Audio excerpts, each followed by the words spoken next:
Hello दोस्तों, आप सभी को हमारे YouTube channel Noble Study One पर मोस्ट वेलकम है। दोस्तों आज का वीडियो है कि बायोलॉजी जीव विज्ञान जो मैं टॉपिक वाइज आपको लूसेंट से कवर करवा रहा हूँ उसका ये लास्ट टॉपिक है। तो इससे पहले जो मैं टॉपिक करवा चुका हूँ बता देता हूँ ताकि आप लोग जाके वीडियो को देख सके और अच्छा जो है कि अपना स्कोर कर सके। बायोलॉजी में मानव शरीर विज्ञान, वनस्पति विज्ञान, स्वास्थ्य पोषण विज्ञान, कोशिका विज्ञान, पादप रोग आकार की, जंतु का वर्गीकरण, पादप का वर्गीकरण, जीव जंतु विज्ञान, पादप रोग उत्तक, पारिस्थितिकी विज्ञान, अनुवांशिकी और ये आज का जो टॉपिक है, आज का टॉपिक है प्रदूषण विज्ञान। ठीक है, और ये लास्ट है, इसके ऊपर वीडियो देंगे लेकिन यहाँ पे इतना सीरियल से अब नहीं देंगे क्योंकि ये 12 वीडियो जो है ना यही काफ़ी है दोस्तों। ठीक है, 12 वीडियो में लगभग मैं आपका 1200 क्वेश्चन करवा चुका हूँ। इससे बाहर परीक्षा में कहीं से भी क्वेश्चन नहीं करेगा दोस्तों। और टॉपिक वाइज जो अगला चैप्टर मेरा अगला सब्जेक्ट जो आने वाला है वो है आपका आधुनिक भारत। आधुनिक भारत का जो वीडियो है आपको बहुत जल्द मिलने लगेगा।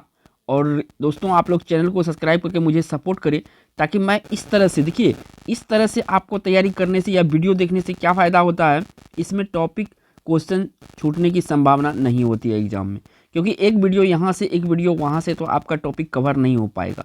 अब देखिए मैंने जो है प्राचीन भारत कवर कर दिया पूरा का पूरा, और आज का ये बायोलॉजी का ये लास्ट वीडियो है टॉपिक वाइज का। ठीक है, अगर ये पूरा देख लेते हैं तो बायोलॉजी से एक मेरा कहना मानिए बायोलॉजी से एक क्वेश्चन आपसे नहीं छूटेगा। तो चलते हैं, स्टार्ट करते हैं आज का क्वेश्चन।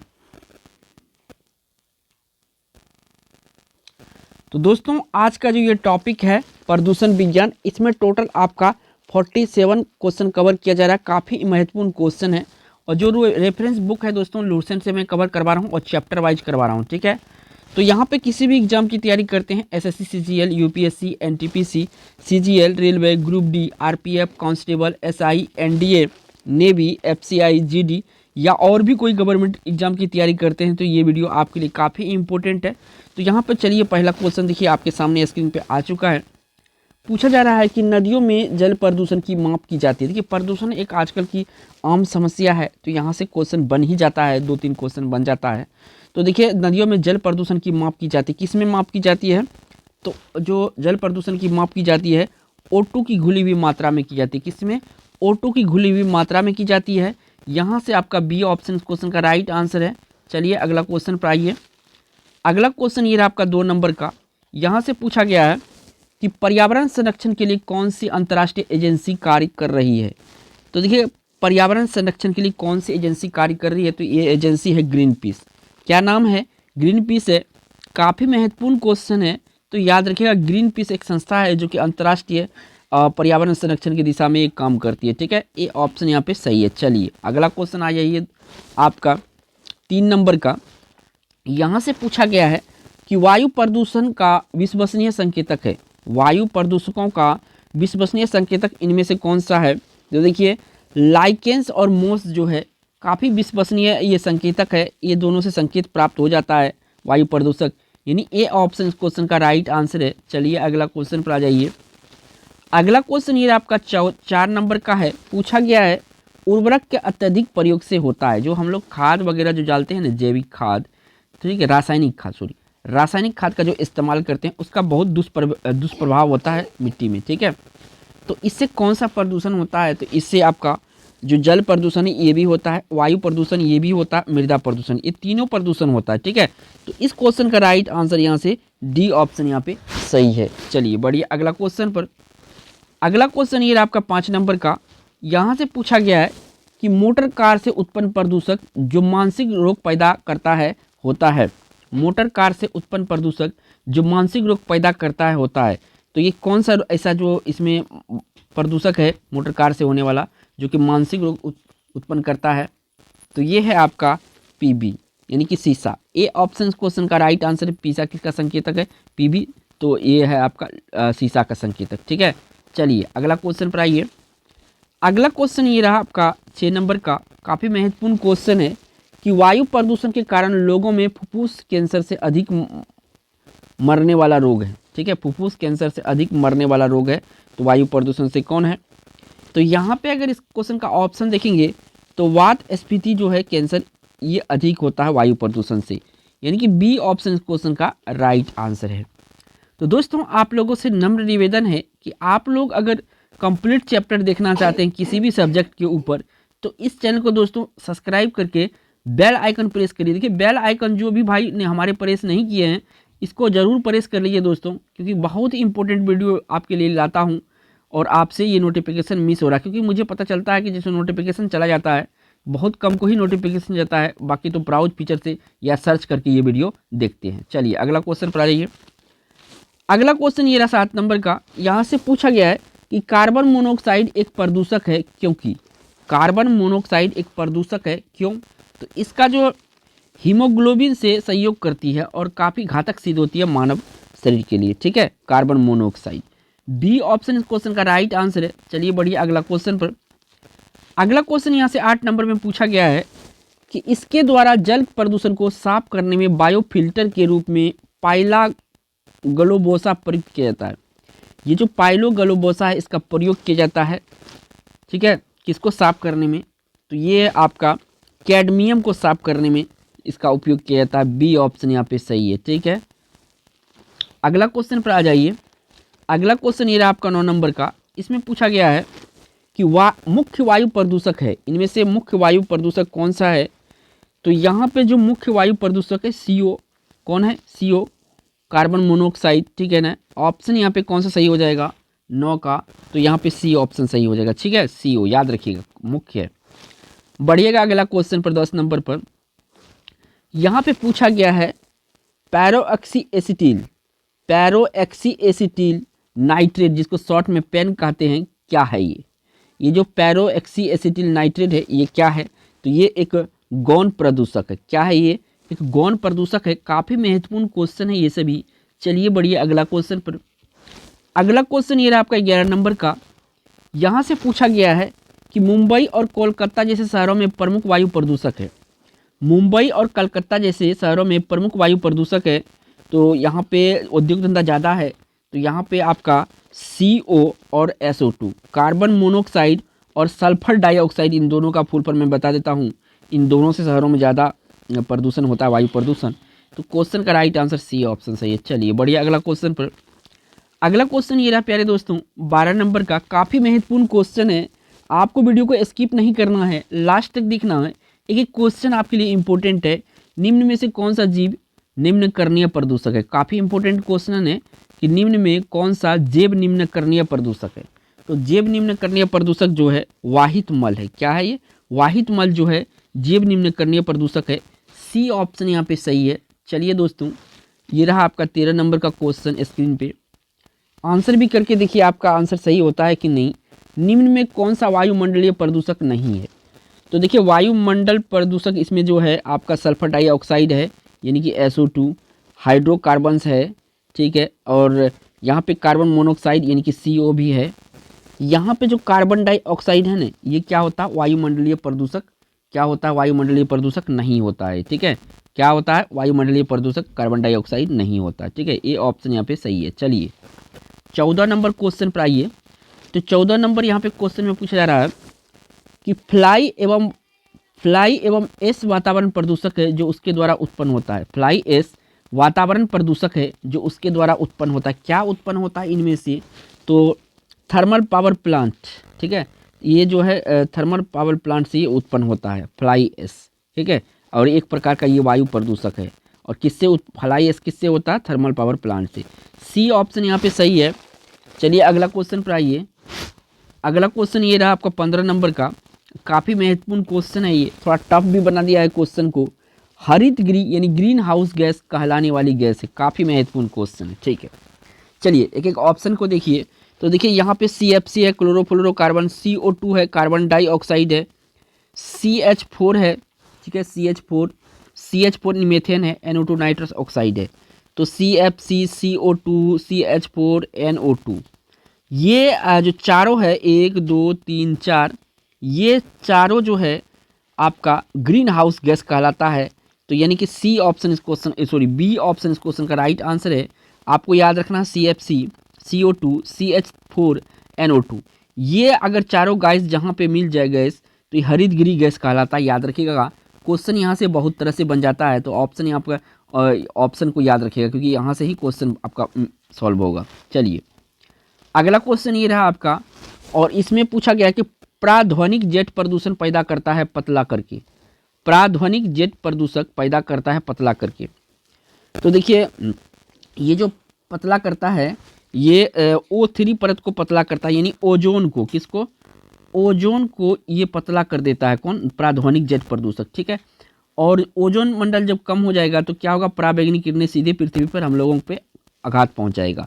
तो इस क्वेश्चन का यहाँ से आपका सी ऑप्शन सही है। चलिए बढ़िया, अगला क्वेश्चन पर। अगला क्वेश्चन 17 नंबर का है। यहाँ से पूछा गया है कि कौन सी गैस पृथ्वी पर हरित गृह प्रवाह में सर्वाधिक योगदान करता है। अब यहाँ देखिए पहले तो पूछा था सब के बारे में, लेकिन यहाँ पे पूछा सबसे अधिक योगदान किसका है। तो सबसे अधिक योगदान जो है CO2 का है। किसका है, CO2 है, कार्बन डाइऑक्साइड का है, ठीक है। ए ऑप्शन इस क्वेश्चन का राइट आंसर है। चलिए अगला क्वेश्चन 18 नंबर पे प्यारे दोस्तों, ये रहा आपके सामने 18 नंबर का क्वेश्चन। काफ़ी प्यारा क्वेश्चन है कि निम्न में कौन सा जैव निम्न करणीय है। जैव निम्न करणीय है कौन सा इनमें से, तो इनमें देखिएगा आपका कागज जो है ये जैव निम्न करणीय है, बाकी कोई निम्न करणीय नहीं है। एल्युमिनियम भी नहीं है, प्लास्टिक इनमें नहीं, DDT नहीं है, ठीक है। ये अजीब घटक है, जो है कि ये प्रकृति में नहीं गलता पचता। तो यहाँ पे आपको याद रखना है सी ऑप्शन कागज। अगला क्वेश्चन पर आइएगा। अगला क्वेश्चन ये आपका 19 नंबर का।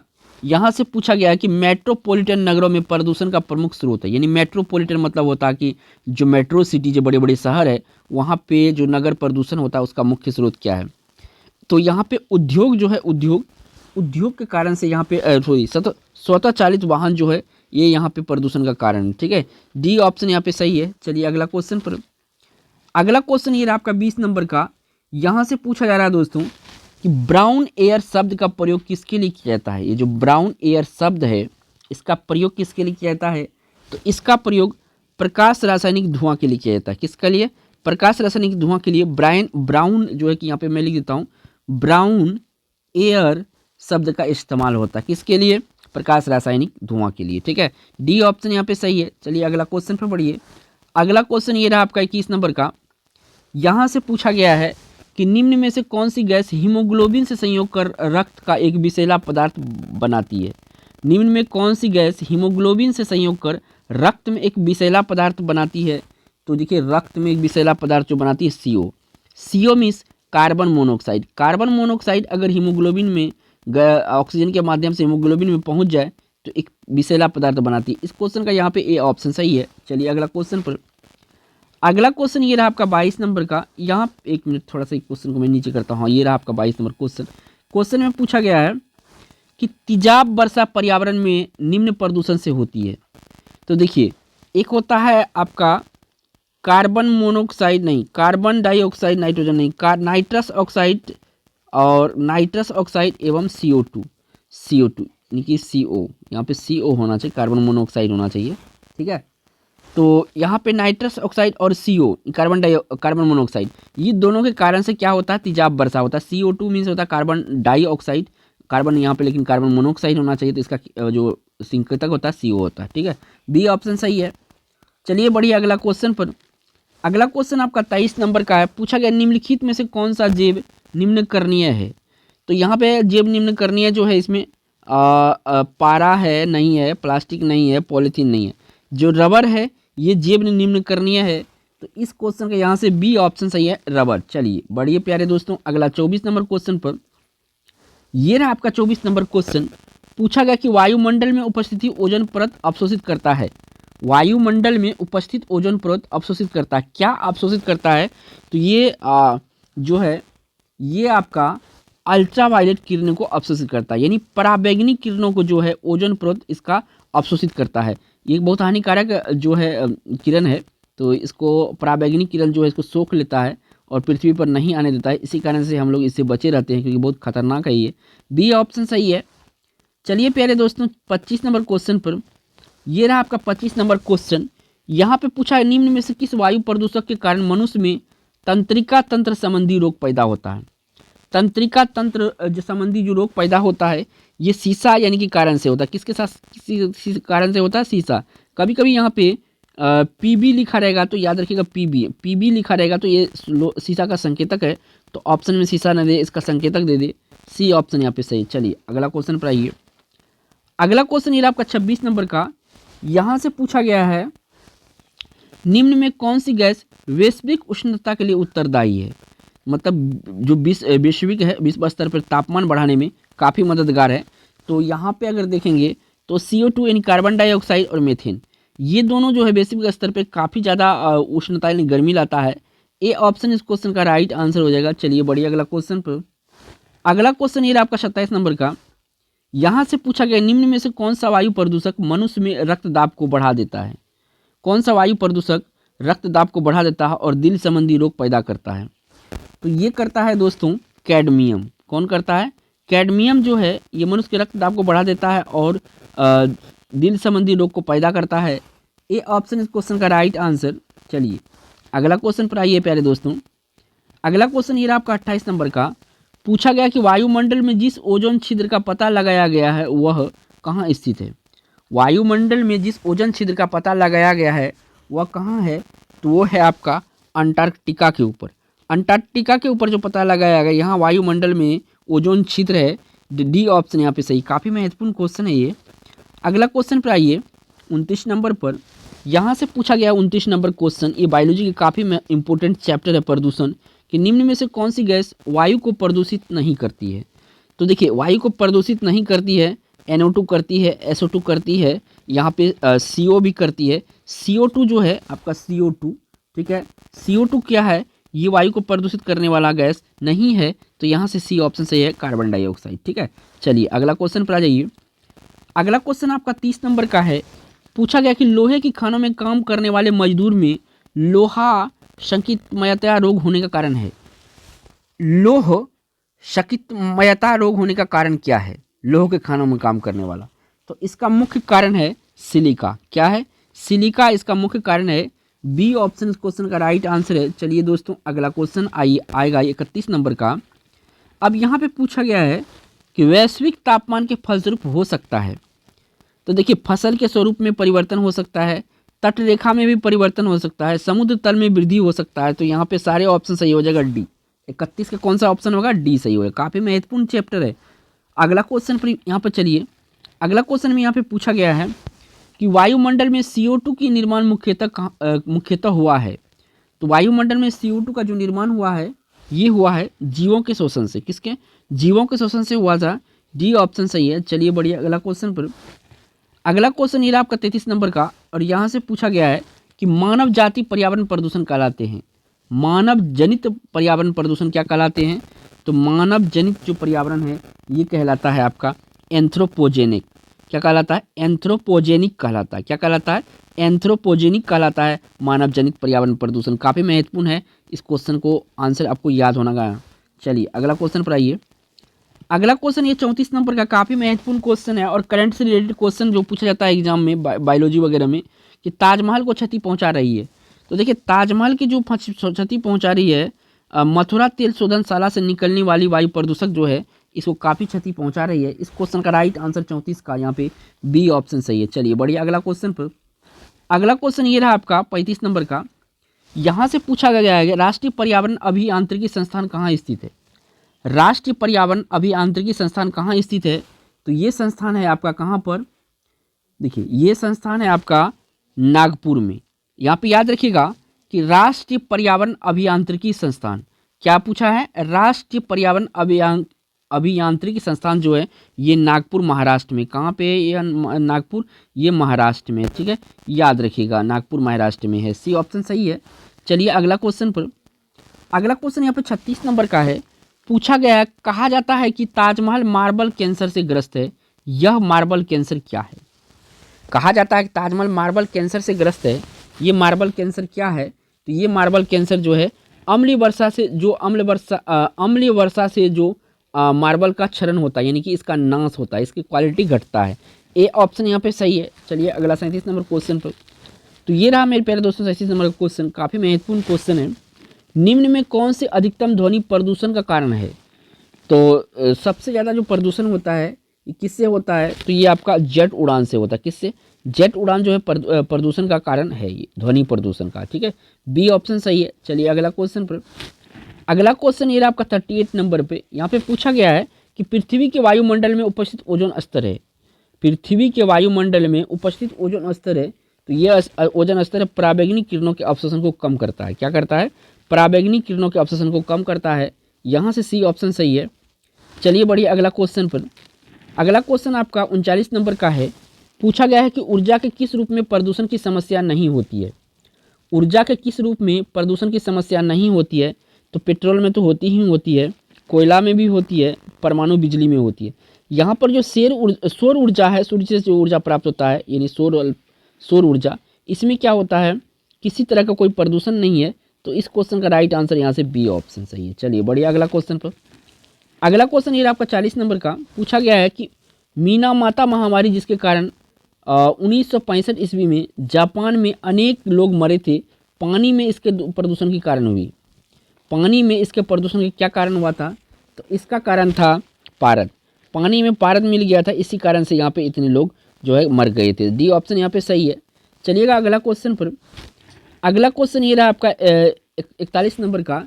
यहाँ से पूछा गया है कि निम्न में कौन एक वाहन प्रदूषण का भाग नहीं है। वाहन प्रदूषण का इनमें से कौन सा भाग नहीं है? तो SO2 तो है ही है, CO2 तो है ही है। अब यहाँ पे HO2 पड़ गया और NO2 पड़ गया, नाइट्रस ऑक्साइड हो गया, H2 हाइड्रोजन हो गया। तो यहाँ पे जो वायु प्रदूषण का भाग नहीं है H2O है। ठीक है, कौन सा? H2O है, hydrogen oxide, hydrogen. C option यहाँ पे सही है। चलिए बढ़िया अगला क्वेश्चन पर। अगला क्वेश्चन ये आपका 42 नंबर का। यहाँ से पूछा गया है कि जल प्रदूषण को मापने हेतु निम्न में से कौन सी चीज़ की जाती है। जल प्रदूषण को मापने हेतु निम्नलिखित में से कौन सा प्रयोग की जाती है, जांच की जाती है? तो इसमें जांच की जाती है बायोकेमिकल ऑक्सीजन का डिमांड। क्या? बायोकेमिकल ऑक्सीजन का डिमांड। तो ए ऑप्शन सही है। चलिए अगला क्वेश्चन पर। अगला क्वेश्चन ये आपका 43 नंबर का।